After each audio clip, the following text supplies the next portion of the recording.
This next hair hack is all about how you do a highlight. Say we're doing a slice highlight, but you want to pull some blonde all the way through the ends. But let's imagine that, oh, this is like they're growing out highlights and we don't want to overlap because it's going to cause breakage. So what do? So we're going to take our slice here, grab a foil, put it underneath, just like we're doing a standard highlight.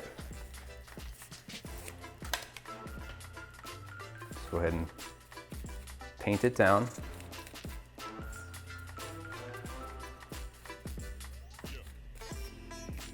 Now what we do is we're going to go ahead and just pull out the dark pieces here because we don't want to overlap the existing blonde.